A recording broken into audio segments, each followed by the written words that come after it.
ভাই আমার বাসায় একটা চড়ুই পাখি থাকে বুঝছো, তো আজকে ওই চড়ুই পাখি জায়গায় বুলবুলি পাখিটা এসে বসে আছে। পরে আমি ভাবছি যে আজকে আর চড়ুই আসে নাই, এখন দেখতেছি যে না চড়ুইও আসছে, কিন্তু চড়ুই আরেক জায়গায় এসে বসে রয়েছে। বেচারা অনেক ভয় পাইছে, আল্লাহ আল্লাহ করতেছে মনে হইতেছে। দেখো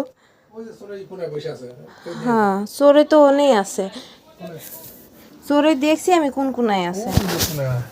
এই যে এই জায়গায় চড়ুই থাকে আমাদের বাসায়, এইখানে থাকে আর সারাতে যে হাগু কইরা মাখায়, কিন্তু আজকে চড়ুই ওই কোনায় বসে আছে, ওই যে বোঝা যাইতেছে না অতটা। আর এই চড়ুইয়ের জায়গা দখল করছিল আজকে যাই বুলবুলি। আর রাত্রেবেলা কই যায় থাকবে না, যাবি না গাছে যাবি না সাইডে এটার উপরে থো দেখ কি করা যায় কিনা।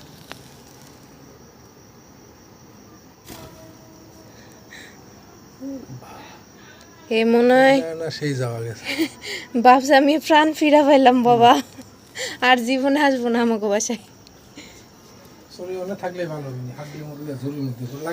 না উনি হাগলে আমার ওয়াইফাই এর লাইন মাইকা যাবিনি। ওই তুই বলদ রে, একটা বউ পড়াইতে পারলি না এতদিনে, এখন আবার একটা বুলবুলি তোর জায়গা এসে দখল করলো। সি সি সি সি সি।